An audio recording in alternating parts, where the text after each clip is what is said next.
நீதிமொழிகள் மூணாவது அதிகாரம். நீதிமொழிகள் 3வது அதிகாரம்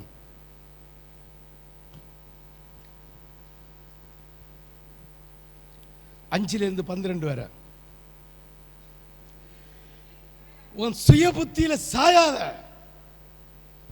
உனக்குன்னு ஒரு கர்த்தர் இருக்கிறார், உனக்குன்னு ஒரு பைபிள் இருக்கு, உனக்குன்னு ஒரு ஊழியக்காரன் இருக்கிறான். சுய புத்தியில சாயாத.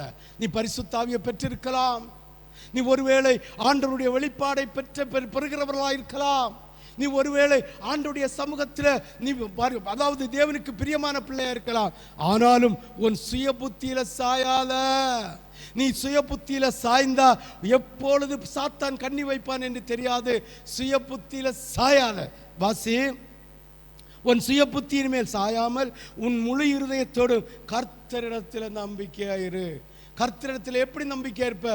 வசனத்தை படி. யாரிடம் எப்படி பேசணும், யாரிடம் என்ன பேசணும், யாரிடம் எதை கூறணும் என்கிற பயபக்தி உண்டாகும். தன் புத்தியில சாய்ந்து நான் செய்கிறது தான் சரி, நான் செய்கிறது தான் ரைட்டு என்று நம்முடைய இருதயத்தில் நான் என்கிற ஆங்காரம் வராது இருக்கணும். உன் சுய புத்தி மேல் சாயாமல் உன் முழு இருதயத்தோடும் கர்த்தரில் நம்பிக்கையாயிரு. நீ மற்றவங்கள்ட்ட பேசும்போதோ, மற்றவங்கள்ட்ட உறவாடும் போதோ, கோபம் வரும்போதோ, கோபம் வராத போதும் கர்த்தர் மேல் நம்பிக்கையாயிரு. அந்த காரியம் வாய்க்கும். இது எமோஷன் ஆகி எனக்கு வந்தது போல, எனக்கு செய்தது போல தன்னுடைய நான் சிந்திக்கிறது, நான் யோசிக்கிறது ரைட் என்று நீ சொல்வாயானால் கர்த்தர் உன்னை விட்டு விலகி ஓடுவார், நிற்க மாட்டார். ஆமென், ஹல்லேலூயா, ஹல்லேலூயா. அப்ப நீ செய்கிறது அத்தனையும் ஃபெயிலியர், தோற்று போயிடும். குடும்ப வாழ்க்கை தோல்வி, உலக வாழ்க்கை தோல்வி, இல்ல சம்பாத்தியம் தோல்வி, அத்தனையும் தோல்வி.